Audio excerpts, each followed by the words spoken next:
어느 초등학교에서 국어 시험을 보았는데요. 시험 문제가 이거입니다. 불행한 일이 거듭 겹침이란 뜻의 사자성어를 쓰라 하는 게 문제였어요. 그런데 이 아이가 어떻게 답을 썼는가? 자, 화면을 좀 보여주시기 바랍니다. 네, 네, 다음요, 다음. 네, 자, 이 답을 이렇게 썼대요. 그 네모 안에 이렇게 채워넣는 답이 뭔지 아시죠? 원래 정답은 뭡니까? 예, 설상가상이라고 써야 되는데 이 초등학생이 설사갓도 이렇게 썼대요. 근데 이거 보니까 의미는 진짜 맞는 것 같아요. 이게 설사가 또 나면 불행한 일이 계속 겹치는 거 아니겠습니까? 설상가상이라고 하는 말이 이제 사비인데, 이 설상가상이라고 하는 이 말의 의미가 이게 눈이 왔는데 그 위에 이렇게 서리가 또 온다는 거잖아요. 그래서 불행한 일이 계속해서 연거푸 거듭해서 일어나는 것을 설상가상 이렇게 이야기를 합니다. 철로 역정을 보면 이 크리스천이 바로 이러한 설상가상과 같은 이러한 상황, 정말 안 좋은 나쁜 일이 자꾸 겹쳐지는 것 같은 이러한 일들을 당하게 된다라고 하는 거예요. 지난 시간에 겸손의 골짜기에서 아볼론과 싸웠던 이야기를 말씀을 드렸습니다. 아볼론이라고 하는 마귀의 왕을 만나서 싸웠는데 싸우면서 큰 상처를 입은 거예요. 그래도 하나님께서 크리스천을 도와주었기 때문에 크리스천이 아볼론을 물리치고 그리고 이 겸손의 골짜기를 이제 벗어나게 되었습니다. 그리고 이제 좀 거기를 벗어나서 좀 한숨을 돌리나 싶었더니 사실 그거보다 더 크고 더 위험한 그러한 골짜기가 눈앞에 딱 가로막고 있었던 거예요. 이 골짜기의 이름이 바로 오늘 말씀의 제목인 사망의 음침한 골짜기입니다. 이게 크리스천으로서는 바로 이러한 설상가상 이러한 위기를 맞이하게 된 것이다 이렇게 말할 수 있는 거죠. 자, 그 책의 내용을 제가 잠깐 또 읽어보도록 하겠습니다. 그런데 골짜기를 다 지나자 또 하나의 골짜기가 나타났다. 그곳의 이름은 사망의 음침한 골짜기라는 곳이었는데 천국에 이르기 위해서는 반드시 이 골짜기의 한 가운데를 통과해야 하기 때문에 그리스도는 그곳을 지나가지 않을 수 없었다. 이 골짜기는 매우 고독하고 인적이 없는 곳으로서 일찍이 선지자 예레미야는 이곳을 광야 곧 사막과 구덩이 땅 건조하고 사망의 그늘진 땅, 사람이 다니지 아니하고 그곳에 사람이 거주하지 아니하는 땅이라고 묘사했다. 그런데 이 골짜기에서 크리스천은 아볼론과의 치열한 싸움보다도 훨씬 더 심각한 난관에 부딪히게 되었다. 자, 사망의 음침한 골짜기라고 하는 곳을 지나가게 되는데요. 이 사망의 음침한 골짜기가 어떠한 곳인가? 자, 영어로 보니까요, Shadow of the Death 이렇게 되어 있습니다. 이게 죽음의 그림자가 드리워져 있는 골짜기가 이 사망의 음침한 골짜기라는 거예요. 진짜 죽지는 않아도 야, 이러다 내가 진짜 죽을 것 같다. 이런 생각이 드는 이런 상황을 만날 수 있잖아요. 바로 그러한 상황이 사망의 음침한 골짜기라고 이야기하는 거예요. 여러분, 어떠한 상황이 우리에게 이러한 죽음을 생각하게 하는 이러한 일이 될까요? 아마 경제적으로 심각한 위기에 빠졌을 때 또는 질병에 걸렸을 때 이런 때가 이 사망의 음침한 골짜기를 걷게 되는 그러한 순간일 거라고 생각이 됩니다. 특별히 암과 같은 이러한 질병에 걸리게 되면 정말 우리가 이 사망의 음침한 골짜기를 걷는 것 같은 이러한 마음이 들게 된다는 거죠. 며칠 전에 전했던 교회 권사님에게 전화가 왔는데 남편 이야기를 하시더라고요. 남편분이 병에 걸렸는데 이게 골수 이식을 해야 된다는 거예요. 근데 골수 이식을 해야 되는데 가족들 전부 다 이렇게 맞췄는데 뭐 8가지인가가 정확하게 맞아야 이식을 할 수 있다 그러더라고요. 그런데 이렇게 맞춰 보니까 뭐 7개만 맞고 하나는 안 맞고 이런 일들이 너무 많아서 아직까지 정확하게 골수가 맞는 사람을 찾지 못했다고, 그래서 지금 기다리고 있다고 이런 이야기를 하시더라고요. 네, 권사님이요, 제가 교회에 있을 때 정말 엄청 열심히 교회를 섬겼던 분이거든요. 별명이 권사님인데 전도사님이라고 우리가 부를 정도로 정말 교역자보다도 더 열심히 교회 나와서 섬겼던 이런 분이에요. 내 남편은 교회를 잘 안 나오셨어요. 신앙생활을 잘 안 했어요. 거의 교회도 잘 안 나오시고. 그래서 이 권사님이 그 남편 보고 늘 그런 이야기를 했대요. 당신 하나님 앞에 진짜 뭐 크게 혼나고 나서야 교회 나올 거냐고 이렇게 이야기를 했다는 거예요. 그런데 지금 남편이 그런 병에 걸린 거고 나니까 자기가 왜 그런 이야기를 했을까 이런 좀 후회가 된다 이런 이야기 하시더라고요. 그러다 하여간 지금은 병에 걸리고 나니까 남편이 치료받으면서 교회 열심히 나온다고 그래서도 감사하다 이런 이야기 하시더라고요. 여러분 이 권사님이나 그 남편이 지금 걷고 있는 골짜기가 어딥니까? 이게 사망의 음침한 골짜기라는 거예요. 근데 그분만 그런 것이 아니라 우리 교회 교인들도 보니까 정말 그래요. 여러분 암에 걸렸던 분들이 있습니다. 또 지금 그 암이 재발해서 수술하신 분도 있고요. 또 항암 치료를 받고 계시는 분도 있어요. 암은 아니지만 오랫동안 질병 때문에 고통당하고 있는 분들이 있어요. 근데 이러한 분들은 사실 다 이러한 사망의 음침한 골짜기를 지금 걸어가고 있는 것이다 이렇게 말할 수 있습니다. 자, 그런데 이 사망의 음침한 골짜기를 걸어가는 것이 과연 이러한 특정한 몇몇 사람들에게만 한정된 일일까라고 하는 거예요. 절대 그렇지 않다는 겁니다. 아까 읽었던 그 책의 내용 가운데 뭐라고 말합니까? 천성에 가기 위해서는 반드시 이 사망의 음침한 골짜기 한가운데를 지나가야 된다는 거예요. 여러분 이스라엘 백성들이 가나안 땅에 들어가는데 반드시 지나가야만 했던 곳이 어디입니까? 광야예요. 광야를 거치지 않고는 가나안 땅에 들어갈 수가 없는 거예요.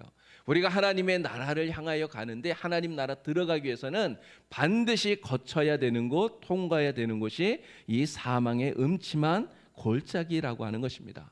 이 사망의 음침한 골짜기를 성경에서는 이렇게 표현해요. 시편 116편 3절 4절 말씀을 보니까요. 사망의 줄이 나를 두르고 스올의 고통이 내게 이름으로 내가 환난과 슬픔을 만났을 때 이렇게 이야기를 합니다. 사망의 줄이 스올의 고통이 지옥의 고통이 내게 와서 정말 죽을 것 같고 정말 지옥에 빠진 것 같은 너무너무나 괴롭고 고통스러운 그 슬픔과 환난의 때가 바로 이 사망의 음침한 골짜기를 지나가는 순간이라고 이야기를 하는 거죠. 이 사망의 음침한 골짜기가 여러분 왜 힘이 듭니까? 정말 이 암과 같은 이러한 질병에 걸렸을 때 이러한 외적인 고난이 너무너무나 고통스럽고 힘들기 때문에 그래서 이 사망의 음침한 골짜기가 힘이 든 거예요. 그런데 문제는 겉으로 보이는 이러한 외적인 고통도 너무너무나 큰 것이지만 사실은 내적인 어려움 이게 더 무섭고 더 심각한 것이다라고 하는 것입니다. 이 사망의 음침한 골짜기를 지나다 보면요. 너무너무나 고통이 크고 너무너무나 힘이 드니까 하나님이 나를 떠나신 것 같다는 이런 생각이 드는 거예요. 하나님이 나를 더 이상 돕지 않는 것 같다 이런 생각이 든다는 거죠. 여러분 욥의 아내가 그러지 않았나요? 욥의 아내가 여러분 믿음이 없는 사람이 아니에요. 여러분 욥이 정말 동방의 의인이라고 손꼽힐 정도로 믿음이 좋았던 사람이고 하나님도 인정해주는 큰 믿음의 사람이었는데 여러분 그런 큰 믿음의 사람이 욥의 아내 여러분 믿음이 없었을까요? 절대 그렇지 않습니다. 정말 모든 사람들이 인정할 만한 큰 믿음을 가진 사람이었을 거예요. 여러분 그런데 그 욥의 아내가 그 고난을 당하니까 자식들 다 죽고 재산 다 사라지고 남편이 그러한 질병에 걸리고 이러한 고난을 당하니까 욥의 아내의 마음속에 무슨 생각이 듭니까? 하나님이 우리를 버렸구나. 하나님이 이제는 우리를 돕지 않는구나. 이런 생각이 든다는 거예요. 여러분 이러한 마음이 들면 어떻게 됩니까? 하나님 우리를 구원해 주셨지만 그러한 구원의 감격이 다 사라져요. 우리가 천국을 바라보고 이 믿음의 길을 가는데 천국에 대한 소망이 그저 사라져 버린다라고 하는 것입니다. 죽음에 대한 두려움이 마음에 가득 차요. 우리의 마음을 정말 무거운 바위돌이 꽉 놓여져 있는 것처럼 막 짓누르는 것처럼 너무너무나 답답한 거예요. 이 해결이 안 되니까. 여러분 그 답답한 마음 가운데 무슨 생각이 듭니까? 차라리 죽는 게 좋겠다. 사는 게 죽는 것보다 못하구나. 이런 생각이 자꾸만 든다는 거죠.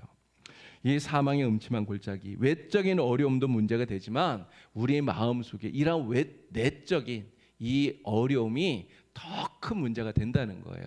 자, 그런데 신앙인들은 이러한 내적인 어려움 때문에 무슨 문제가 발생이 되느냐? 바로 영적인 침체 가운데 빠지게 된다는 것입니다. 영적인 침체에 빠져서요. 하나님이 나를 사랑하신다. 이게 하나님의 사랑을 의심하게 돼요. 또 신앙의 회의를 갖게 됩니다. 마음의 실망이 가득 차게 돼요. 여러분, 그러다 보니까 내 생각대로 자꾸 안 되니까 절망만 자꾸만 느끼게 되는 거예요. 좌절하게 됩니다. 영적인 뜨거움도 다 잊어버리게 되고요. 식어버리게 되고요. 그러다 보니까 이렇게 나와서 예배하고 막 이렇게 해야 되는데 예배 시간도 자꾸만 빠지게 되고요. 예배를 드려도 형식적으로, 기도를 해도 형식적으로, 교회에 나와서 봉사를 해도 정말 다 형식적으로 하게 되는 거예요. 근데 이러한 영적 침체가 자꾸 오래오래 이뤄지다 보면 여러분 어떻게 되겠습니까? 결국은 믿음을 잃어버리고 하나님을 잃어버리고 교회를 떠나게까지 된다는 거예요. 여러분, 욥의 아내가 욥에게 뭐라고 말합니까? 그 마음속에 그런 생각이 자꾸 막 가득 차게 되니까 완전 영적 침체 깊이 빠져서 남편에게 얘기하잖아요. 차라리 하나님 욕하고 죽어라. 아직도 하나님을 믿느냐? 하나님 당신 버렸는데 뭘 하나님을 믿느냐? 그러면서 욥을 떠난 것 아닙니까? 오늘 우리가 이 사망의 음침한 골짜기를 지날 때 이러한 영적 침체에 빠지지 않기 위해서 우리는 정말 조심해야 돼요. 그러기 위해서 더욱더 하나님을 의지하고 하나님을 붙들고 살아가는 그런 성도들이 다 되어야 되는 것입니다.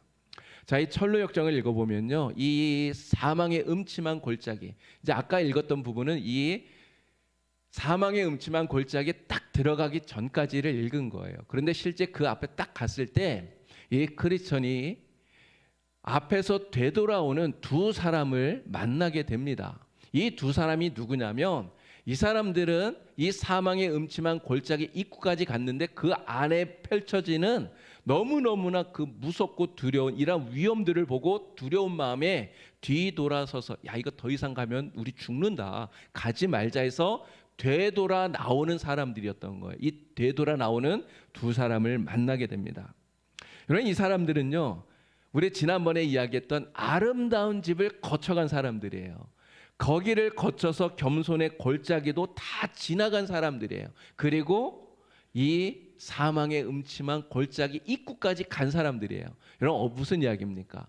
교회에 들어와서 오랜 시간 동안 신앙생활을 하고 있었던 사람들이라는 거예요. 자, 그런데 사망의 음침한 골짜기 앞에 딱 갔더니 너무너무나 두려워서 신앙을 포기하고 되돌아 나오고 있다라고 하는 거죠. 자, 크리스천을 이 두 사람이 만났는데 크리스천에게 이런 이야기합니다. 야, 이 길은 너무너무나 위험해. 갈 생각하지 말고 우리처럼 살고 싶으면 되돌아가라, 이렇게 이야기를 하는 거예요.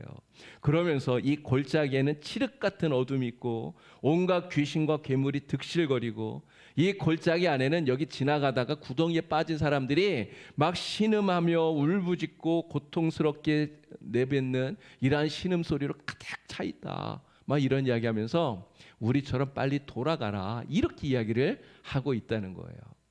전로 역정에서 이 두 사람을 가리켜서 뭐라고 얘기하냐면, 이 사람들이 누구인가?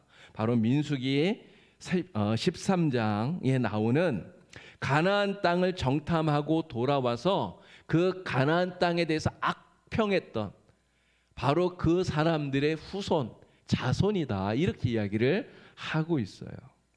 이런 사명의 음침한 골짜기, 분명히 어려움이 있습니다. 진짜 힘들어요. 고통스러워요. 자, 그런데 이 두 사람, 돌아 나오는 이 두 사람은요, 사실은 자기들 그 안에 들어가서 실제로 그 고통을 경험한 게 아니에요. 아직 들어가지도 않았어요. 그냥 밖에서 야, 막 그 안에 막 엄청난 어려움이 있구나 하는 것을 보기만 한 거예요. 보기만 하고 두려움에 되돌아 나오면서 자기들만 돌아선 게 아닙니다. 자기들만 돌아선 게 아니라 크리스천을 만나서 뭐라고 얘기해요? 야, 너도 살고 싶으면 빨리 돌아가. 가면 안 돼. 이렇게 얘기를 한다는 이야기예요. 자기만 돌아서는 것이 아니라 다른 성도들까지 믿음을 잃어버리게 되돌아가게 만들고 있는 너무나 악한 사람들이라는 거죠. 여러분, 이렇게 이야기하는 사람들이 있어요. 교회 다니다가 교회를 안 나와요. 왜 교회 안 나오는가?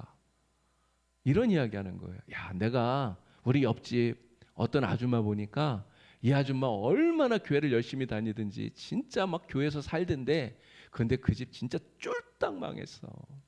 병이 들었는데 진짜 지금 완전히 죽을 지경이야. 막 이런 이야기. 어려움이 있어요. 그런데 이 어려움을 훨씬 더 심각하게 이렇게 막 부풀려 이야기하면서 자기만 교회를 안 나가는 게 아니라 교회 잘 나가는 사람한테 야, 그런 예수 뭐하러 믿어? 절대로 교회 가지 마. 이렇게 이야기하는 사람이 바로 이 두 사람과 같은 사람이다라고 하는 것입니다. 크리스천이 두 사람의 말을 듣고요, 순간 고민해요. 야, 진짜 돌아가야 되나? 가면 안 되나? 그런데 크리스천은요, 하나님의 나라로 가는 길은 오직 이 길밖에 없다라는 것을 알기 때문에 두려운 마음이 생기지만 그래도 마음을 굳건하게 먹고 앞으로 나가기로 작정하고 걸어 나갑니다. 오늘 우리가 그렇게 해야 된다는 거죠. 우리가 신앙생활을 하는 동안 이 사망의 음침한 골짜기, 어떤 한두 사람만 겪게 되는 것이 아니라 사실 우리 모두가 이 길을 통과할 수밖에 없다는 거예요. 언제나 언제든 이 길이 우리에게 닥칠 수 있다는 것입니다. 자, 그럴 때 오늘 우리는 어떻게 해야 되는가? 우리를 낙심하게 하는, 우리를 돌아서게 만드는 이러한 악평하는 이러한 사람들의 말을 듣고 되돌아서서는 안 된다는 거죠. 길은 오직 하나밖에 없다고 하는 이 믿음을 가지고 우리는 앞으로 믿음으로 전진해야 되는 것입니다. 이런 사망의 음침한 골짜기를 통과하지 않고 그냥 편한 길로, 그냥 안전한 길로, 쉬운 길로만 천국에 갈 수 있는 방법은 없어요. 이런 천국 가는 길에는 왕도가 없는 것입니다. 지름길이 없는 거예요. 성경이 우리에게 가르쳐주는, 주님이 우리에게 걸으라고 하는 그 길을 통해서만 우리는 하나님의 나라에 갈 수 있는 것입니다. 그런데 그 길에는 반드시 우리를 이렇게 어렵게 만드는 사망의 음침한 골짜기가 있다는 거예요. 그러나 이 길을 우리는 믿음으로 잘 이겨내고 극복할 수 있는 여러분이 다 될 수 있기를 바랍니다. 자, 이 사망의 음침한 골짜기를 우리가 지나가야 된다라고 말하니까 사실 우리는 좀 두렵기도 해요. 자, 우리가 어떻게 이 길을 잘 이겨내고 이 길에서 승리할 수 있을 것인가? 승리하기 위해서 우리에게 반드시 필요한 이 사망의 음침한 골짜기를 걸어갈 때 우리가 반드시 가지고 있어야 되는 세 가지의 무기가 있습니다. 그 무기가 무엇인가? 첫 번째는 모든 기도라고 하는 거예요. 모든 기도. 자, 크리스천이 사망의 음침한 골짜기에 딱 들어섰더니 그 안에 지옥의 입구가 보여요. 지옥의 입구가. 이 지옥의 입구로부터 엄청난 막 불꽃과 연기 막 이런 것들이 막 쏟아져 나오고 그 속에서 막 무서운 소리가 막 들립니다. 근데 이런 걸 보니까 마음속에 막 두려움이 생겨나는 거예요. 크리스천은 겸손의 골짜기에서 아블론과 싸울 때 칼을 들고 싸웠잖아요. 자, 그런데 이 사망의 음침한 골짜기, 이 지옥의 입구를 보니까 여기는 칼을 가지고 막 싸울 만한 곳이 아니라는 걸 알게 된 거예요. 그래서 칼을 집어넣고 그리고 새로운 무기를 꺼내 들게 됩니다. 이 새로운 무기가 바로 모든 기도라고 하는 무기예요. 자, 모든 기도라고 하는 이 무기를 꺼내 들고 큰 소리로 외치는 것입니다. 여호와여, 주께 구하오니 내 영혼을 건져 주시옵소서. 간절하게 부르짖으면서 기도하는 거예요. 자, 사망의 음침한 골짜기를 계속 걸어가는 동안에 막 두려움이 엄습하잖아요. 두려움이 엄습할 때마다 이 모든 기도, 정말 기도하면서 간절하게 부르짖으면서 걸어갔더니 막 이 크리스찬 뒤에 마귀들이 막 달려드는데 그때마다 간절하게 막 기도하면 그 기도 소리를 듣고 이 마귀들이 도망가 버리게 되는 거예요. 자, 크리스천이 새롭게 꺼내든 모든 기도, 이 모든 기도는 무엇이냐? 바로 바울이 에베소서 6장에서 우리에게 입으라고 했던 하나님의 전신갑주, 이 하나님의 전신갑주 중에서 특별히 마귀를 공격하는 두 가지의 공격용 무기가 있었어요. 그 무기가 무엇입니까? 하나는 말씀이었잖아요. 그리고 또 하나가 바로 이 기도, 모든 기도라고 하는 거예요. 자, 에베소서 6장 18절 말씀을 우리 같이 한번 읽어보겠습니다. 모든 기도와 간구를 하되 항상 성령 안에서 기도하고 이를 위하여 깨어 구하기를 항상 힘쓰며 여러 성도를 위하여 구하라. 아멘. 모든 기도와 간구를 하라 이야기를 해요. 여러분, 기도한다는 게 뭡니까? 기도한다는 게, 여러분, 내 힘을 의지하는 사람은 기도 안 해요. 내가 힘이 있고 능력이 있고 내가 할 수 있다고 생각하는 사람은 기도할 필요가 없습니다. 내가 할 수 있는데 뭐하러 기도를 합니까? 이런 기도한다는 것은 내가 할 수 없기 때문에, 나의 힘을 의지할 수 없기 때문에 하나님을 의지하는 거예요. 그래서 기도는 나와 하나님을 연결해주는 끈이 되는 거예요. 그 끈을 통해서 하나님의 능력이 내게로 공급이 됩니다. 그 끈을 통해서 하나님의 힘이, 하나님의 위로가, 하나님의 권세가 우리에게로 다 이렇게 전달되어져 오는 거예요. 그래서 우리는 그 힘을 가지고 아무리 어려운 일을 만나도 이겨내고 극복할 수 있게 되는 것이죠. 자, 그러면 모든 기도, 이 모든 기도라는 말은 무슨 뜻일까요? 내가 할 수 있는 모든 방법을 동원해서 다 기도하라는 거예요. 내가 할 수 있는 모든 방법을 다 동원해서 기도하라. 여러분, 우리가 기도하지 않습니까? 근데 기도는 한두 가지 방법만 있는 게 아니에요. 여러분, 우리는 공적으로도 기도해야 됩니다. 오늘 우리 전은주 권사님 이렇게 나와서 기도하잖아요. 이거는 공적인 기도예요. 수요 기도 가운데 기도하는. 여러분들이 예배 시간에 기도하는 거 공적인 기도예요. 근데 이렇게 공적으로 기도하는 것만이 아니라 우리는 사적으로 기도해야 돼요. 아무 때든지 기도해야 됩니다. 또 소리를 내어서도 기도해야 되고요. 침묵으로도 기도해야 돼요. 그래서 성경에는 부르짖어 기도하라고 얘기를 해요. 그렇죠? 하나님 앞에 정말 간절하게 막 토하면서 기도하라고 얘기합니다. 그러나 또 침묵으로 조용히 기도하라고, 묵상으로 읊조리며 기도하라고 얘기하잖아요. 그러니까 소리를 내서도 기도해야 되고 조용히도 기도해야 되는 거예요. 또 길게도 기도해야 되고요. 또 짧게도 기도해야 됩니다. 내가 이렇게 하는 말, 알아듣는 이 말로도 기도하지만 또는 방언으로도 기도해야 돼요. 새벽에도 기도해야 되고요. 낮에도 기도해야 되고요. 또 저녁에도 기도해야 되고 밤에도 기도해야 됩니다. 또 교회에 와서도 기도해야 되고 가정에서도 기도해야 되고요. 여러분의 일터에서도 기도해야 돼요. 단언하면서 또 우리의 죄를 고백하면서 하나님 앞에 감사하면서 찬양하면서 우리는 그렇게 기도해야 됩니다. 그래서 성경에 뭐라고 말합니까? 항상 기도하라. 항상 기도하라. 쉬지 말고 기도하라 라고 하는 거예요. 모든 방법으로, 내가 할 수 있는 모든 방법으로 기도하는, 바로 이것이 모든 기도라고 하는 거죠. 자, 그런데 특별히 아까 읽었던 에베소서 6장 18절에서 이렇게 이야기합니다. 항상 성령 안에서 기도하라. 성령 안에서 기도하라. 우리가 모든 순간, 모든 때마다 기도하는데 항상 성령 안에서 기도하는 게 중요해요. 여러분, 성령 안에서 기도한다는 게 무슨 뜻일까요? 성령 안에서 기도한다는 것은 내 안에, 내 심령 안에 성령께서 들어오셔서 나를 이끌어주는 기도를 해야 된다는 이야기예요. 여러분, 때로는 우리가 너무나 연약해서 정말 우리는 기도하지 못할 때가 있습니다. 특별히 우리가 이러한 사망의 음침한 골짜기를 걸어갈 때 정말 힘들잖아요. 너무너무나 고통스럽잖아요. 너무나 괴롭잖아요. 여러분, 이럴 때 기도가 잘 안 나와요. 그런데 그때 성령이 우리를 위해서 간구해 주시는 거예요. 그 성령께서 내 안에 계시면 우리를 위해서 간구해 주시고 정말 그 상황에서도 우리가 기도할 수 있도록 우리를 기도의 자리로 이끌어 주신다는 거죠. 여러분, 그렇기 때문에 우리는 무엇을 위해 기도해야 됩니까? 성령이 내 안에 계시기를, 특별히 내 안에 성령이 충만하게 계시기를 우리는 기도해야 돼요. 내 안에 성령께서 임재하셔서 충만히 계셔서 우리를 위해 기도하시도록, 우리가 기도할 수 있도록 기도의 자리로 나를 이끌어 주시도록, 그래서 성령 안에서 성령의 능력으로 기도하라 이야기하는 것입니다. 이 모든 기도를 통해서 사망의 음침한 골짜기를 걸어갈 때 정말 하나님의 능력으로 승리하시는 여러분 다 되시길 우리 주님의 이름으로 축원합니다.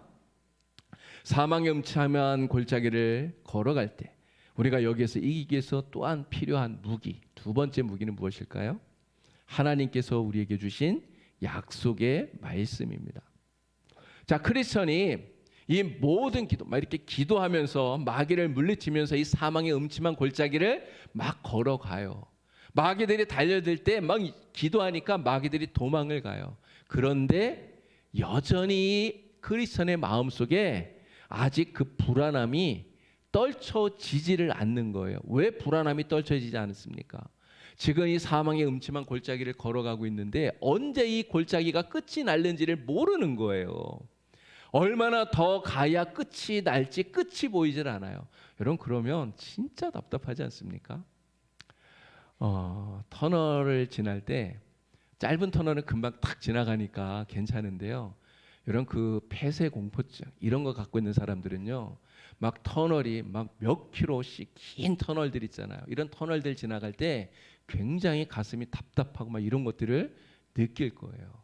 그런데 지나가면서 그래도 요즘 뭐 내비게이션 막 이런 거에 다 이렇게 뭐 얼마 남았는지 나와 있잖아요. 그러니까 이제 조금만 가면 끝이 나오겠구나 생각하고 가니까 그래도 괜찮은데요. 여러분이 사망의 음침한 골짜기, 이게 내비게이션 막 이런 게 없어요. 언제 끝날지를 몰라요. 그러니까 너무너무 답답한 거예요. 자, 그런데 자기보다 앞서서 걸어가는 누군가의 음성이 들려오기 시작합니다. 크리스천은 자기 앞서서 걸어가는 그 사람이 걸어가면서 읊조리고 있는, 외치고 있는 성경 말씀을 듣게 되었어요. 어떤 말씀이었냐면 바로 시편 23편 4절 말씀이었어요. 자, 우리 말씀 다 같이 크게 읽겠습니다. 내가 사망의 음침한 골짜기로 다닐지라도 해를 두려워하지 않을 것은 주께서 나와 함께 하심이라. 주의 지팡이와 막대기가 나를 안위하시나이다. 아멘. 자기보다 어떤 사람이 앞서 걸어가면서 이 시편 23편 4절 말씀을 크게 막 외치면서 가는 거예요. 이 소리가 크리스천의 귀에 딱 들리는 거예요. 여러분, 크리스천이 이 말씀을 듣고 어떻게 했을까요? 자기도 그 말씀을 따라서 함께 막 외칩니다. 그렇게 했더니 그 마음속에 있던 불안함이 사라지고 마음의 평안함과 기쁨이 생기게 된 거예요. 여러분, 왜 그렇게 되었을까요? 이 말씀을 통해서 깨달은 게 있어요. 야, 나만 혼자 이 사망의 음침한 골짜기를 걸어가고 있는 게 아니구나. 또 다른 사람이 있구나. 그리고 저 사람을 하나님이 함께하고 계시는데 저 사람과 함께한 하나님이 나와 함께 하시는 하나님이시구나. 이걸 깨닫게 된 거예요. 말씀을 통해서 이것을 깨달았어요. 그랬더니 두려움이 사라지고 놀라운 평안함이 임하게 되었다는 거죠. 하나님의 말씀은 바로 이 사망의 음침한 골짜기를 걷는 사람들에게 있어서 등불과 같은 것이라는 것을 우리는 명심해야 됩니다. 자, 시편 119편 105절 말씀 같이 읽겠습니다. 주의 말씀은 내 발의 등이요 내 길의 빛이니이다. 하나님의 말씀이 내 발의 등이요 내 길의 빛이 됩니다. 그래서 우리는 사망의 음침한 골짜기를 하나님의 말씀을 통해서 정말 헤매지 않고 걸어갈 수 있는 거예요. 베드로 역시 똑같은 이야기를 합니다. 이 사망의 음침한 골짜기에서 하나님의 말씀을 붙들라는 거예요. 베드로 후서 1장 19절 말씀 다 같이 읽겠습니다. 또 우리에게는 더 확실한 예언이 있어 어두운 데를 비추는 등불과 같으니 날이 새어 샛불이 너희 마음에 떠오르기까지 너희가 이것을 주의하는 것이 옳으니라. 아멘. 우리에게 있는 더 확실한 예언, 이게 뭡니까? 하나님의 말씀이에요. 이 말씀은 어두운 데를 비추는 등불 같아요. 날이 새어 샛별이 떠오를 때까지, 이 사망의 음침한 골짜기가 끝날 때까지 이것을, 하나님의 말씀을 주위에서 붙들고 의지하고 나아가라 이야기를 하고 있는 거예요. 여러분, 루터나 칼빈 같은 종교개혁자들이 종교개혁을 하면서 모토로 삼았던 말씀이 있습니다. 솔라 스크립트라, 오직 성경, 오직 하나님 말씀이라고 하는 거예요. 여러분, 종교개혁자들이 이 종교개혁을 일으키기 전까지는 로마 교황이 그가 하는 그 말이 진리였어요. 사람들은 그것을 따라서 갔습니다. 그런데 로마 교황의 그 말을 통해서 구원을 얻는 게 아니라는 거죠. 종교개혁자들이 성경을 읽어보니까 성경보다 더 확실하고 분명한 진리의 빛이 없다는 걸 깨닫게 된 거예요. 그래서 오직 성경으로 이 말씀을 붙들고 그들은 종교개혁을 했던 것입니다. 자, 크리스천이 사망의 음침한 골짜기를 쭉 걸어가면서 이제 그 골짜기를 다 벗어날 무렵에 한 동굴을 지나게 됩니다. 근데 그 동굴 속에 늙은 교황, 그리고 이교도, 죽은 이교도가 그 동굴 아래 있는 것을 보게 되었어요.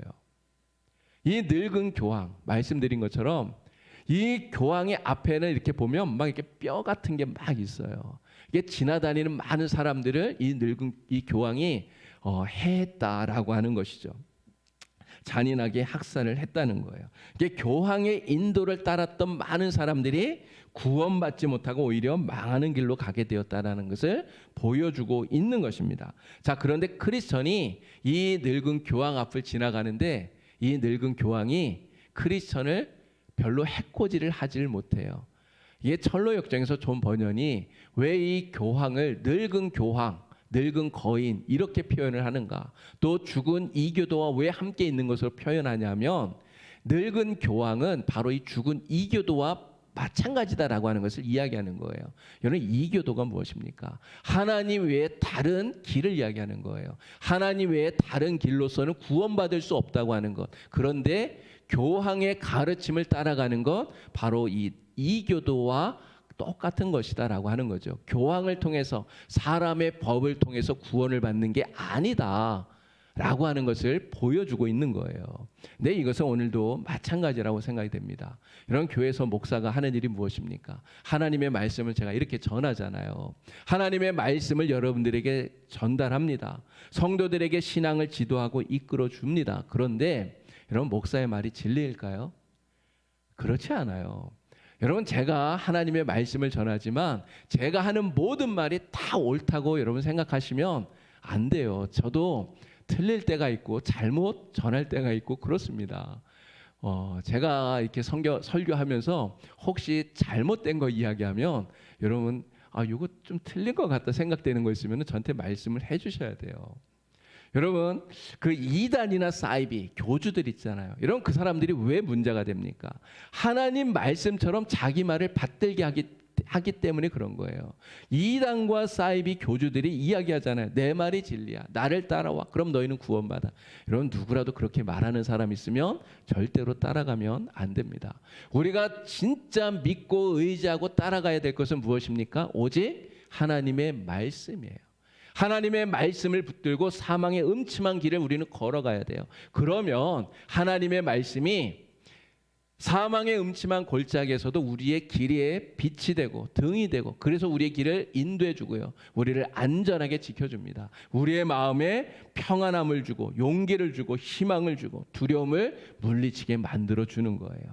여러분 모두 다 하나님의 말씀을 의지하고 하나님의 말씀을 붙들고, 그래서 사망의 음침한 골짜기를 걸어간다 할지라도 반드시 하나님의 말씀으로 이기고 승리하게 되기를 우리 주님의 이름으로 축원합니다.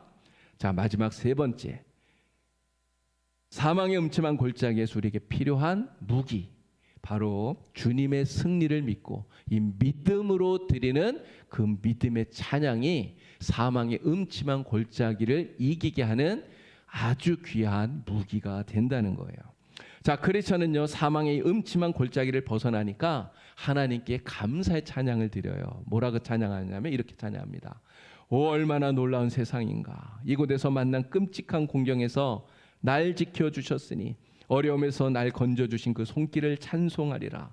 갈수록 에워싸는 어두움과 마귀, 지옥과 죄의 위험, 길마다 널린 올가미와 함정, 덫과 그물들, 걸리고 매이고 넘어질 수밖에 없었던 나를 이렇게 살리셨으니 예수님께 영광의 면류관을 씌워드리리. 이렇게 찬양을 해요.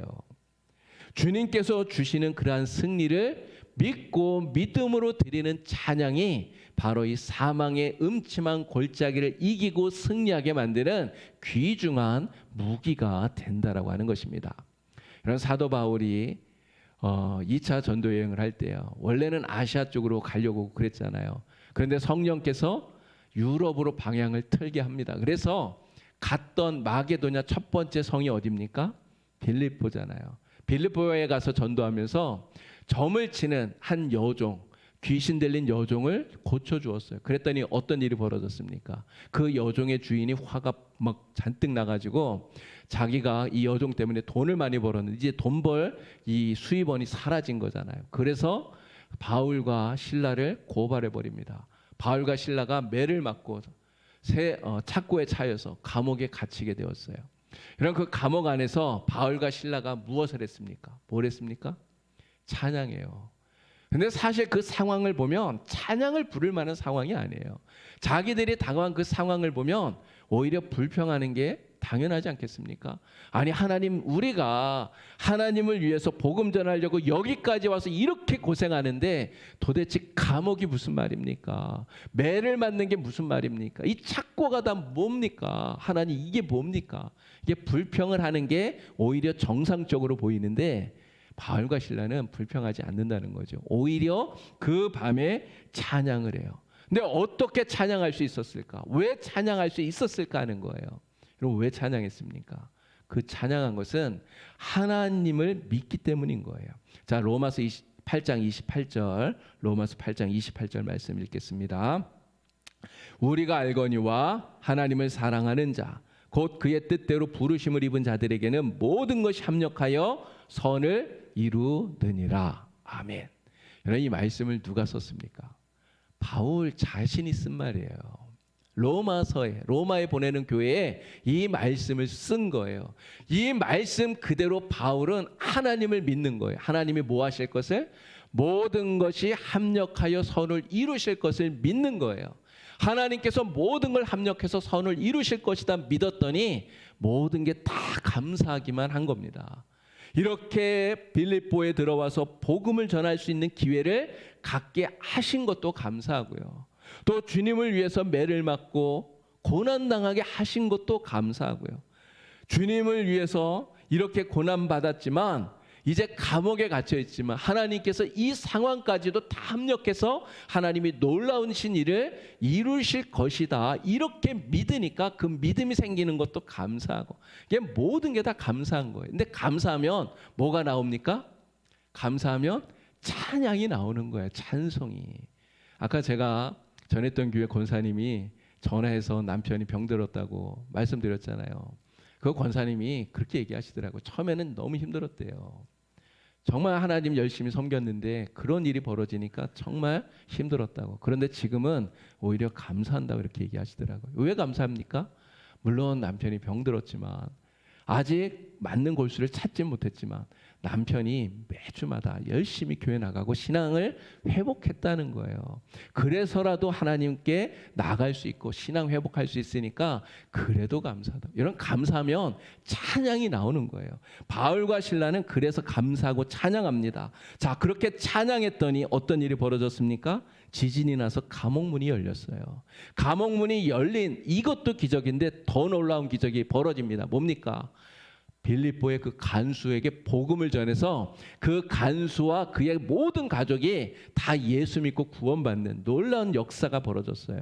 빌립보의 복음의 문이 활짝 열리는 기적이 바로 이 감옥 안에서 찬양을 부를 때 일어났다는 거죠. 사망의 음침한 골짜기 속에서 바울과 실라가 찬양했더니 이러한 놀라운 기적의 역사, 승리의 역사가 일어나게 되었다고 하는 것입니다. 주님께서 승리하게 하실 것을 믿고 이 사망의 음침한 골짜기에서 부르는 찬양, 이 찬양이 바로 이 사망의 음침한 골짜기에서 우리가 승리하고 잘 이기고 나아가게 할 수 있는 귀중한 무기가 된다는 거예요. 저와 여러분 모두 다 바로 이 찬양의 무기, 이 귀한 무기를 가지고 이 사망의 음침한 골짜기를 지날 때 반드시 이겨내고 승리할 수 있게 되기를 우리 주님의 이름으로 축원합니다. 자, 사망의 음침한 골짜기 누가 지나간다고요? 옆에 있는 저분이 가시는 게 아니고 다, 저를 포함한 예수 믿는 모두는 다 이 사망의 음침한 골짜기를 지나가야 됩니다. 이 사망의 음침한 골짜기를 지나가게 되면 누구나 힘들어요. 안 힘든 사람 없습니다. 다 괴로워요. 너무나 고통스럽습니다. 그러나 이 사망의 음침한 골짜기에서 오늘 우리가 고백해야 될 것이 무엇입니까? 다윗이 고백했던 그 고백을, 믿음의 고백을 우리도 해야 돼요. 자, 시편 23편 4절 말씀. 자, 우리 다 같이 함께 이 말씀을 함께 고백합니다. 내가 사망의 음침한 골짜기로 다닐지라도 해를 두려워하지 않을 것은 주께서 나와 함께 하심이라. 주의 지팡이와 막대기가 나를 안위하시나이다. 아멘. 사망의 음침한 골짜기를 내가 다닐지라도 하나님이 나와 함께 하심을 여러분 믿으십니까? 예, 우리 하나님은 그곳에서도 우리와 함께 하셔요. 그곳에서도 우리를 지켜주시고 우리를 보호해 주십니다. 우리 하나님을 믿고 이 믿음을 가지고 사망의 음침한 골짜기를 잘 지나가고 승리하길 바랍니다.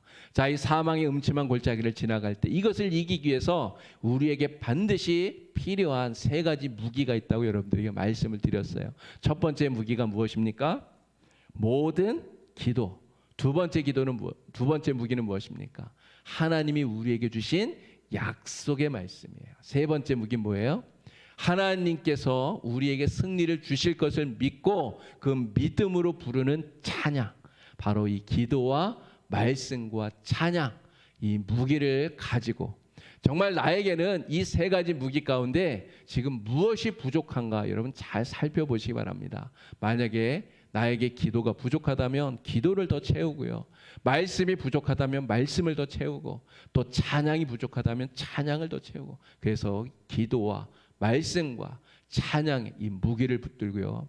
우리에게 언제 이러한 사망의 음침한 골짜기가 다가오더라도 반드시 이기고 승리하는 우리 모든 성도님 다 되시길 우리 주님의 이름으로 축원합니다. 예, 기도드리겠습니다. 하나님 아버지, 우리가 걸어가는 이 신앙의 길에서 이 순례의 길에서 언제 우리도 이 사망의 음침한 골짜기를 지나가게 될지 모릅니다. 그러나 반드시 지나가야 하는 이 사망의 음침한 골짜기, 비록 힘들고 괴롭고 고통스러울지라도 하나님께서 그곳에서도 여전히 우리와 함께 하시고 우리를 지켜주시고 도와주시는 것을 믿고 이 믿음으로 반드시 잘 이겨낼 수 있게 도와주시옵소서. 기도와 말씀과 찬양으로 사망의 음침한 골짜기에서도 반드시 승리하는 우리 모든 성도들 되게 하여 주시고 오히려 이곳을 잘 통과하였을 때 더 큰 하나님의 은혜와 복을 누리는 우리 모든 성도가 되게 하여 주시옵소서. 예수님의 이름으로 기도드리옵나이다. 아멘.